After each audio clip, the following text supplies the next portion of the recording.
ihr wieder bei uns im Channel reingeklickt habt. Heute grüße ich euch nicht aus unserem YouTube-Studio, sondern aus Düsseldorf. Ich bin bereits gestern hier angereist und jetzt endlich angekommen bei meinem heutigen Gast.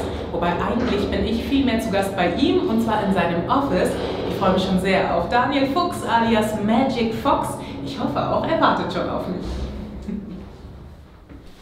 Und da ist er auch schon, Daniel. Hallo. Na? Sehr cool, dass ich hier sein darf. Schön, dass du da bist. Vielen Dank für die Einladung hier zu dir an den Arbeitsplatz. Ja. Ich freue mich schon total auf den Tag heute mit dir, zumal ich einiges mit dir vorhabe. Oh ja. Okay.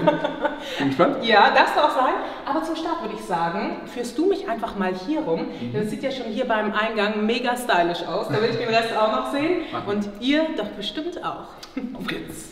So, also du findest dich wirklich in unserem Büro, das wir seit Januar diesen Jahres haben. Da sitzt der Sandro, der Costa und der Werkstudent, der Nico hier am Arbeiten und ich. Du siehst hier schon direkt präsent unser Kleiderschrank. Also das ist unsere erste Kollektion. Also wir hatten Forage gelauncht am 10. Mai diesen Jahres, haben ungefähr ein halbes bis dreiviertel Jahr vorher schon echt viel geplant gehabt, gearbeitet. Die Produktion hat so lange gedauert. Und dann kam wirklich die erste Kollektion raus. Du siehst ja, es ist ein Jeanshemd, es ist ein Jeansjacke. Ja, Denim, all over. Denim, genau. Es ist eine Rip Jeans, die ich auch gerade selber trage. Also das sind so die Pieces. Jetzt haben wir noch Leinenschutz für den Sommer gehabt. Die waren noch echt richtig gut angekommen. Jetzt kommen bald, das sind schon so ein paar Samples, so ein Oil-Wash-Shirt und sowas. Auch mit einer echt coolen Qualität. Ja. Hier ist die schwarze Seite unserer Kollektion, die böse Seite. Ja. Nein, es ist halt wieder die gleiche Jeansjacke in schwarz, die haben wir noch gemacht, in so einem leicht Wash-Black. Ja. Eine klassische schwarze Jeans, wo es bei den meisten schon dran hapert, wo wir selber immer suchen, so der Fit ist einfach wichtig. Ja. Und mein kombinieren kannst du sie dann zu allem, ne? Das ist ganz cool. Die braucht man immer. Ja. Dann war hier unser Dip-Dye-Flannel-Shirt, so ein Flannel mit so einem Dip-Dye-Verlauf, das war echt cool. Und unser Hoodie, hier nochmal die Line-Shirts, normale Basic-Shirts, also du siehst, das ist halt eine Basic-Kollektion quasi, aber das waren schon so unsere Teile, wo wir gesagt haben, ohne die geht fast nichts. Eine schwarze Hose, eine Jeansjacke, ein Hoodie, so ein Leinen-T-Shirt, normale T-Shirts, die braucht halt jeder. Genau. Und dann haben wir die gesagt, machen wir die halt nach unseren Vorstellungen fitmäßig. Und das ist gut angekommen, war echt eine tolle Kollektion. Und jetzt kommt mal die nächste. Oh, da später noch drüber reden. Dürfen gespannt sein. Geht weiter, also hier haben wir noch wir machen unsere Produktfotos. Also da wird auch sonst relativ viel geshootet. Ist einfach halt ist immer gut zu haben, verschiedene Farbbände. Und der Sergio kann richtig gut blitzen. Ja. Ich auch, das machen. Weißt du, Daniel, was mir als erstes gleich auch noch hier ins Auge gefallen ist? Der Basketballkorb und die Basketbälle. Also, so wie ich mir eigentlich auch so Spieljungs vorstelle, zwischendurch, werft ihr ein paar Körbe oder wie sieht's da aus? Also tatsächlich ist es so, dass wir halt irgendwas brauchten, wo wir haben keine Spülmaschine. Ja. Das heißt, hier wird dann abgespült und hier wird halt alles ausgespielt. Okay. Also es geht zur Post und aber ich bin schon erfahren. Es gibt einen guten Ball, einen schlechten Ball. Oh, ich möchte den guten Ball haben als Gast. Das weiß ich nicht. Okay, wir müssen, denke ich, auch mal hier einen Korb werfen. Das ist bei mir schon lange her. Es ist nicht so leicht, wir machen es ein bisschen leichter so. Ja, ich mach mal Platz. Wir werfen nur so von hier und du darfst natürlich anfangen. Ich darf starten? Oh nein, es ist bestimmt schon 8 Jahre her oder so. Ich hoffe, das funktioniert jetzt. Ich versuche meine beste Technik anzuwenden.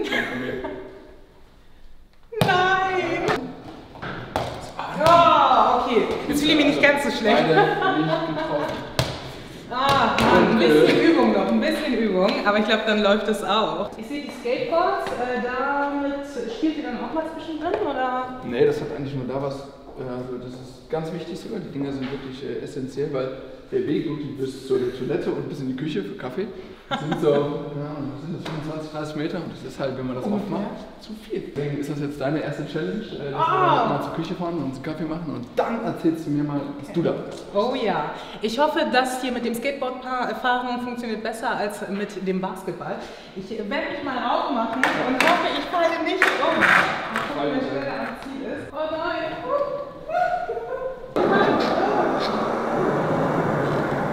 Naja, probieren wir das später. So, wieder gewonnen. Naja. Also dafür, dass ihr eine Jungstruppe seid, muss ich ja sagen, sieht die Küche ganz schön ordentlich aus, oder? Also ich war gestern Abend mal hier und hab nochmal sauber gesehen, aber sonst, es geht schlimmer. Wir versuchen das immer, aber das sieht auch manchmal schlimmer aus, aber mein Gott. Ich habe jetzt noch voll Lust auf den Kaffee, den du mir versprochen hast. Kriegst du und dann setzen wir uns hin und zeigst mal, was da ist. Alles klar, bis gleich. Echt nice hast du es hier, Daniel. Das muss man ja mal sagen. Und weißt du, was das Beste an deinem Arbeitsplatz ist? Was? Er passt perfekt zu unserer Paul Hewitt Neuheit, denn jetzt zur Herbst-Wintersaison haben wir für Nachschub bei den Männeruhren gesorgt. Und das hier sind sie, unsere neuen Chronos. Wie gefallen dir die neuen Uhren? Du kennst ja schon die alten Chronos, was sagst du jetzt zu den neuen? So genau habe ich schon nicht geguckt. Aber werf einen Blick rauf. Und ja, also was haben wir? Also das Design ist ja im Endeffekt sehr ähnlich geblieben. Also ich mag auch sehr klassische Uhren, finde ich eigentlich. Ja. Also dieses klar sichtbare, gut ablesbare, alles sieht sehr geordnet aus. Das gefällt mir persönlich am besten und ist ja im Endeffekt auch nichts zu verspielt und sowas. Ja. Das sind so die Dinge, wo ich bei einer Uhr sehr darauf achte und das hat die alles. Ich finde Datumsanzeige sehr cool. Also ja. Das gefällt mir immer mit am besten. Also das brauche ich auch irgendwie, da gucke ich echt oft drauf. Hast du denn hiervon irgendwie ein Favorite auch? Also allgemein, wenn ich das so sehe, dann ist das die hier, genau. Warum gerade die? Die sieht so ein bisschen oldschool aus. Ja. Ich finde das richtig cool mit dem alten Stoff, ja, das ist ein Stoffarmband, aber das sieht super cool aus. Auch die Uhr, dass die im Endeffekt hier nicht chrom ist, sondern die gleiche Farbe fast wie das Band hat und die ist schon richtig cool geworden. Also ja, es ist schon sehr special. Mega. Was ich als Frau auch an den Uhren einfach so gerne mag, ist, dass sie wirklich dieses coole Understatement einfach vermitteln, was ich eigentlich auch an Männern immer so toll finde. Also die Uhr, die braucht nicht viel Schnickschnack oder so. Hier, du hast es gerade eben schon ein bisschen gezeigt, das Ziffernblatt ist wirklich konzentriert aufs Wesentliche, ohne viel drumherum und dadurch wirkt die Uhr eben so rough. Sie wirkt irgendwie männlich und sie ist zwar schlicht, hast du ja auch gesagt, aber sie wirkt eben trotzdem total stylisch so. Ne? Trifft ja eigentlich genau auf dich zu, die Beschreibung, oder? Die ist jetzt noch ein bisschen dicker, ne? Ja. Die ist jetzt dicker als die Sailorin, die ich jetzt gerade anhabe. Finde ich aber auch cool, weil im Endeffekt, wenn man dann ein bisschen größeren Unterarm hat, dann sieht das auch ein bisschen. Ja, also sie wirkt auf alle Fälle gut, auch bei dir. Mega. Finde ich auch richtig cool. Was haben wir noch? Lass mal gucken. Okay, das ist die gleiche mit einem, einem Silber wieder mit einem auch sehr cooles Armband. Das ist wieder Stoff. Genau, wieder Stoff. Grauton. Auch mega. Was haben wir noch? Okay, was Klassisches zum Anzug. Ja. Deine etwas schickeren Looks. Bist ja auch manchmal ein bisschen eleganter unterwegs. Ja, ne? sicherlich. Aber cool. Okay, und die, ja. Speziell? Das goldene Kleidungsstück sozusagen. Jetzt glaube ich, also wäre jetzt nicht mein Ding, aber okay. Ich meine ganz ehrlich, sowas tragen ja auch unheimlich viele und ich glaube, wäre auch wieder so ein bisschen, hätte ich gesagt, so ein Unisex-Ding, also können genauso gut Frauen tragen. Ja, doch, ich könnte es mir gut vorstellen. Ich mag Gold aber auch ganz gerne. Du privat eher so mit Silber unterwegs? Ich bin der Silberne, genau, und ja, vielleicht erinnert sich das nochmal. Eventuell könnten dich die neuen Chronos überzeugen.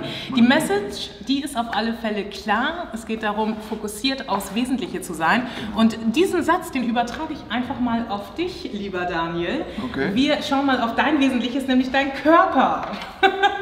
Scherz, natürlich Scherz. Es kommt auf die inneren Werte an.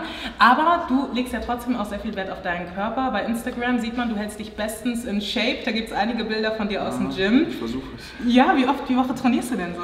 Also es ist halt immer eine Zeitsache, also wie oft ich weg bin auf Reisen. Manchmal wird es nur Hotelgym, aber ich versuche schon jeden Tag irgendwie zum Sport zu gehen. Jeden Tag? Ja, oder zum Joggen oder sowas. Okay, krass. Aber dann solltest du eigentlich mit der Aufgabe, die ich dir jetzt stelle, so gar keine Probleme haben. Ich habe euch ja beim letzten Mal schon gesagt, Magic Fox lässt seine Muskeln für mich spielen. Und deshalb, ja, ich habe gesagt, ich habe einiges mit dir vor. Deshalb bekommst du jetzt eine Fitness-Task. Okay. Eigentlich klingt sie ganz simpel, denn du musst Sit-Ups machen. Das solltest du hinkriegen, oder? Aber dabei musst du eben auch noch das Armband eines Chronos wechseln. Eigentlich, man muss sagen, so unter normalen Bedingungen geht das relativ simpel. Man braucht weniger als 10 Sekunden. Okay. Ich schnappe mal hier zum Beispiel diesen Chrono. Mach mir das mal vor. Genau, damit du nochmal sehen kannst, wie genau das Ganze läuft. So, wir haben jetzt hier unseren Chrono und auf der Rückseite sieht man hier diesen Schieberiegel. Den muss man ganz einfach nur zur Seite klicken und dadurch klickt sich auch das Armband direkt raus. Wenn man dann das neue Armband hat, muss man es auf der einen Seite so wieder reinklicken. Achtung, Schieberiegel zur Seite schieben und dann das Armband schön einrasten lassen und loslassen. Und zack, schon ist es alles wieder dran. Habe ich auch geschafft. Ja, hat es geklappt? Auf beiden Seiten, ja. Ah, sehr gut. Nun musst du dich aber nebenbei auch noch sportlich betätigen. Deswegen dachte ich mir, bin ich mal nicht so. Ja, 10 Sekunden ist ein bisschen wenig. Du bekommst 30 Sekunden Zeit. Okay. Und eine Regel gibt es eben noch, denn es gilt pro Sit-Up nur ein Vorgang an der Uhr. Das heißt, wenn du dich aufsetzt, dann darfst du zum Beispiel den Schieberiegel zur Seite schieben, aber du dürftest jetzt nicht komplett schon das Armband wechseln nach einem Sit-Up. Soll ja auch noch ein bisschen herausfordernd sein. Okay, ich Gas geben. Alles soweit verstanden? Okay, probier. Legen wir los. Auf geht's. So, ich habe dir jetzt hier einmal die Uhr hingelegt und das einzutauschende Armband. Okay, ich sehe schon. Daniel, bitte leg dich hin. Ich stoppe natürlich die Zeit. Das muss hier alles stimmen. 30 Sekunden. Okay. Bist du ready? Ich bin ready. Dann los! Und zack, jetzt wird hier direkt einmal. Sehr gut. Zweimal. Okay, Armband ist schon mal raus. Okay, jetzt muss ich trotzdem kurz gucken, wie das hier. Genau. Du darfst auch dich hochsetzen und das einmal einklicken, wenn es leicht ist. Ah, Wow, ja. ist gut. Okay, du hast noch 10 Sekunden.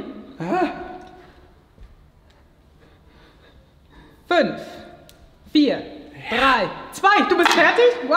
Wahnsinn! 28 Sekunden hast du gebraucht. Mensch, Daniel. Und ihr seht, Und ist als alles Beweis, richtig? das sieht sehr, sehr gut aus. Nicht schlecht. Wer hätte das gedacht? Hier hängen ja jetzt sowohl Teile aus deiner Kollektion Forage, aber, und da bin ich eben besonders neugierig, auch Sachen aus deinem privaten Kleiderschrank. Genau. Was kommt denn jetzt von dir zu Hause? Das sind im Endeffekt so Sachen, die ich, manche Sachen habe ich echt relativ neu, die habe ich mir diesen Winter extra geholt. Und manche Sachen sind so All-Time-Favorites, die quasi immer sind gehen. und die hören dazu, die braucht man. Und das sind nicht viele, aber die braucht man. Okay, was sind das so für Sachen hier? Also die Essentials sind auf jeden Fall so, was man immer haben sollte, was man den ganzen Winter bekommt. Das ist einfach ein schwarzer Mann. Noch nicht mal teuer gewesen, aber halt einfach ein super Schnitt. Und da kommt es halt dann drauf an. Cool, ich finde das ja mit dem Blau hier Ja, das ist geil, dann so ein bisschen ne? noch ein bisschen was. Ja. Den habe ich zum Beispiel jetzt seit 3 Jahren und der wird Okay, dieses Jahr ja. wieder der schwarze Mantel sein. Also wenn man einmal einen gefunden hat, dann. Und der sieht ja auch noch echt gut aus dafür, dass ich den Ja, auf alle so Fälle. dann runterrocke. Hier ist sowas mit Cord, das ist auch aus deinem privaten Kleiderschrank. Ne? Genau, Cord habe ich letztes Jahr so angefangen, mich zu begeistern und dieses Jahr wird es, glaube ich, noch mehr kommen. Man sieht es immer bei vielen neuen Marken, die dann auch mal wieder auf Cord gehen. Und ich finde Cord mega, egal ob es eine Mütze ist, eine Jacke ist oder jetzt zum Beispiel hier, das ist mein neuester Errungenschaft, ein Cord-Mantel. Oh, ja, schön. Finde ich mega geil. Also alles, was Cord ist, Cord-Hosen leider nicht so mein Ding, weil die sind halt, ja, da passen ja die Oberschenkel nicht in so. Achso, ja, wenn man so sportlich ist, ne? Schwer. Ja, das stimmt. Aber sonst so, alles was oberteilmäßig Cord ist schon echt mega. Ich hätte ja total Lust, ein paar Outfits mal angezogen zu sehen. Okay. Auf deinem Instagram-Profil sieht man, du bist sowohl lässig und cool, aber auch mal ein bisschen eleganter unterwegs. Ja. Von daher, wie wär's? Du präsentierst uns 2 Looks, einen lässigen, einen eleganteren und natürlich passend zu unseren Chronos. Und weil du ja vorhin die Fitness-Task 1A gemeistert hast, würde ich sagen, suchst du dir einfach die 2 Chronos aus, zu denen du deine beiden Looks kombinieren möchtest. Okay. Welche beiden Chronos würdest du aussuchen für die 2 Looks? Das ist natürlich erstmal nicht leicht, aber ich würde wirklich sagen, ich nehme die beiden vorderen. Ah, die hier, okay. Ja, das ist so mein absoluter Favorite, den würde ich zu so einem eher lockeren Look, auch sowas mit einer Ripped Jeans oder sowas mit Sneakern anziehen, aber kann man auch super gut zu einem Hemdchen tragen, also wird auch richtig gut aussehen, aber wird eher so mein lockerer Look und dann werde ich einfach die mal nehmen, denn das ist so, ja, die würde ich auf jeden Fall theoretisch, ich werde jetzt gleich keinen Anzug anziehen, aber die könnte man super gut zu einem Anzug tragen und echt super schickerem, aber auch jetzt so, wenn man Hemd und Mantel trägt, dann sieht die schon richtig gut aus. Also die beiden nehme ich. Okay, ich finde auch gerade das Schwarz, das hat immer sowas Elegantes irgendwie, ne? Das schick ist gleich, ne? Mit dem hübschen Leder. Ja, cool. Dann sind das also die beiden Uhren von Magic Fox und ich bin sehr, sehr gespannt, wie du sie zu deinen Looks kombinieren wirst. Ich auch. Du startest mit deinem lässigen Outfit. Genau. Welche Teile wählst du dafür? Ja, also lässiges Outfit, ich finde die Uhr, die passt einfach perfekt dazu. Es ist so ein Erdton und dann dabei aber auch so ein schönes, zum Beispiel dieses Grau zu kombinieren, das passt halt echt richtig gut. Ja. Deswegen fange ich ja wirklich an, ich nehme diesen Pulli, Pulli, cool, kältere Tage, mag es halt super gerne auch zu so Sachen, dann so eine Ripped Jeans mal zu kombinieren. Also sowas. Deswegen nehme ich auch die Hose, ziehe den da drüber und dann, ziehe ich den Mantel drüber. Also einen schwarzen Mantel, den grauen Pulli darunter, weißes Sneaker. Also kombinierst du ihn durchaus lässig, auch wenn man vielleicht beim ersten Mal eher denken würde, okay, es muss was Elegantes dazu sein, aber nee, ganz und gar ist auch schön. Ich glaube, wenn ich das dann habe, dann schön Detail an dem Arm. Schön. Das sieht schon gut aus. Schuhe noch dazu? Weiße Sneaker. Sehr gut. Machen wir es Okay. so. Ja. Und dann schauen wir uns das mal an. Wie sieht es hier aus jetzt mit dem schickeren Chrono? Wie sieht dazu dein elegantes Outfit aus? Also ich finde, man kann ja sogar mit relativ erstmal nicht so klassischen Teilen schon unheimlich klassischen Look machen, wenn man einfach zum Beispiel schwarz trägt. Schwarz wird immer elegant. Ja. Das heißt, ich werde gleich eine schwarze Jeans tragen und werde dazu Boots anziehen. Also im Winter bin ich absoluter Boots-Fan.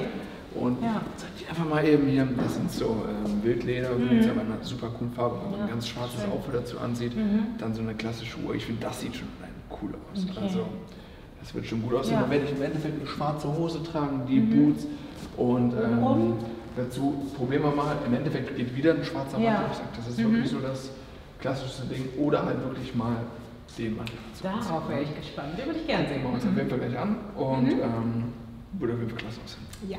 Auf geht's!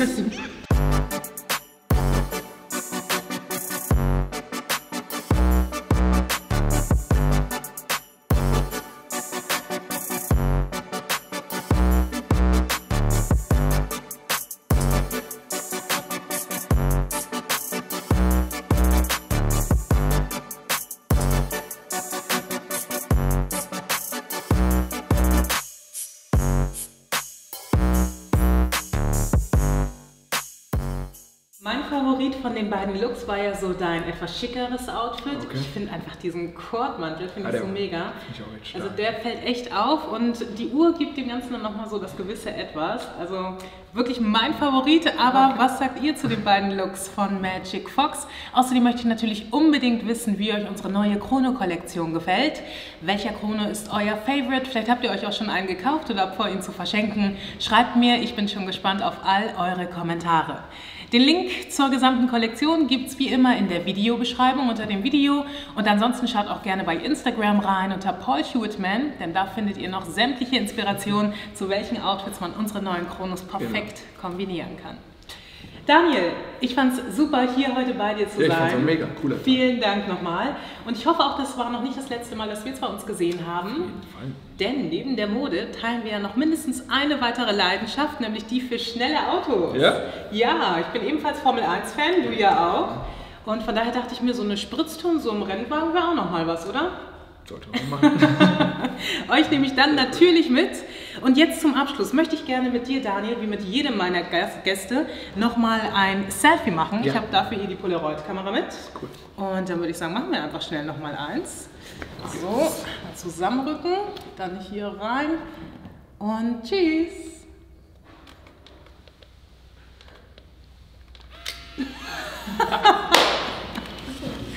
10 Jahre später. Halt nicht. Wo hast du denn drauf? Hier muss man draufdrücken. Plug and play noch. Okay, jetzt müssen wir nur noch warten. So, jetzt wird es auch langsam was. Ja, da kann man bilden, oder? Ich glaube, wir können uns sehen lassen. Das geht klar. Ihr klickt nächstes Mal wieder mit rein. Bis dahin macht's gut. Ciao, eure Marika. Bis dann. Ciao, ciao.